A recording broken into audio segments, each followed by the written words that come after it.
The Iran crisis is sending a new message to the world.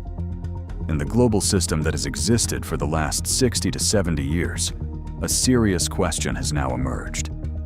Is this crisis pushing that system toward collapse or transformation? Many analysts believe that the United States is facing one of the most complex and challenging conflicts in recent times. The reactions of European countries, along with the resistance from Iran and its allies across the Middle East, suggest that this is not a straightforward conflict with a clear victory. And if the United States cannot secure a decisive outcome, then it raises an even bigger question. Could this be the beginning of a new world order? How? Let's understand this step by step. Today, the most influential country in the world is still the United States. But this influence did not come from military strength or economic growth alone. Countries like China are also strong in both areas. Yet, China's global influence is still not equal to that of the United States. The real power of the United States lies in its global network, its policies, alliances, military presence, and economic systems that are deeply connected across the world. And now, the Iran crisis is creating pressure on that very network. Let's break it down. There is a powerful military alliance in the world, NATO. Formed during the Cold War, it brought together the United States and European nations to counter the Soviet Union and ensure collective security. According to Article 5, an attack on one member is considered an attack on all. Over time, this alliance became a major pillar of global stability and also a key source of US power. By leading NATO and contributing the most resources, the United States gained unmatched strategic advantages. It could use bases, airspace, and infrastructure across Europe and beyond, massively expanding its global reach. This combined power allowed the United States to project influence worldwide, from Vietnam to Afghanistan, from Iraq to the broader Middle East, while also countering rival powers like the Soviet Union.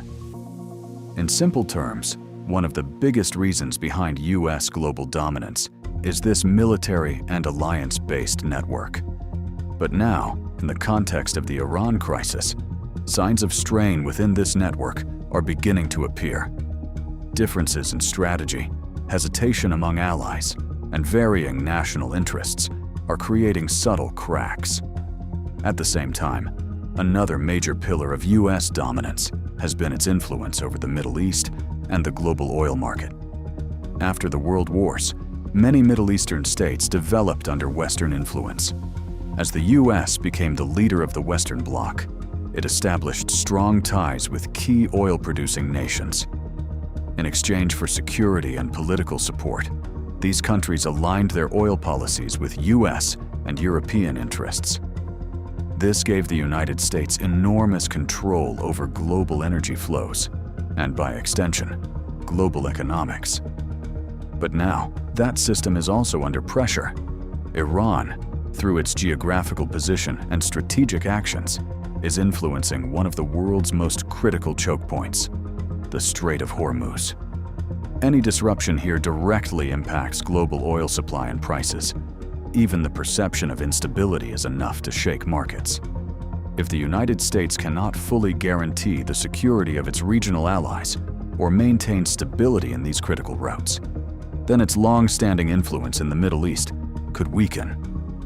So, we are seeing pressure on two key pillars of US dominance: its military alliance network and its control over global energy dynamics.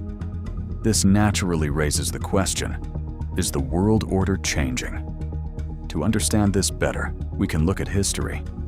Historian Paul Kennedy, in The Rise and Fall of the Great Powers, explained that superpowers rarely collapse suddenly. Instead, they weaken over time due to economic strain, military overextension, and declining influence over allies. This concept, known as imperial overstretch, becomes relevant today. The United States is currently engaged in multiple strategic fronts, from Ukraine to the Middle East to Asia. At the same time, it faces economic pressures, energy challenges, and increasing global competition. All of this adds to the strain. However, an important point must be made. The United States is still the most powerful country in the world, both militarily and economically. A single conflict or crisis is not enough to ensure its fall. Instead, such crises act as tests. They expose weaknesses, but also show resilience, so the reality is clear. This is not a story of sudden collapse. It is a story of gradual transition, a shift in power, and the early stages of a possible restructuring of the global order. And in this shifting landscape, Iran, despite its military limitations, has managed to secure a strategically significant position. Through influence over oil routes, maritime pressure points, and regional proxy networks, it has created a situation where not only the United States, but the entire Western world is being forced to rethink its approach.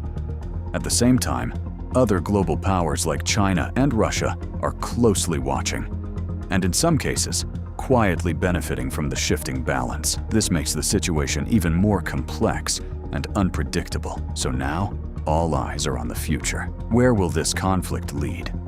Will it escalate further or move toward diplomacy and de-escalation? Because the outcome will not only shape the Middle East, it may redefine global power dynamics for years to come. And in the end, beyond all strategies and rivalries, one hope remains universal: a peaceful world, stability in the Middle East, and a return to balance in the global energy system for the benefit of all.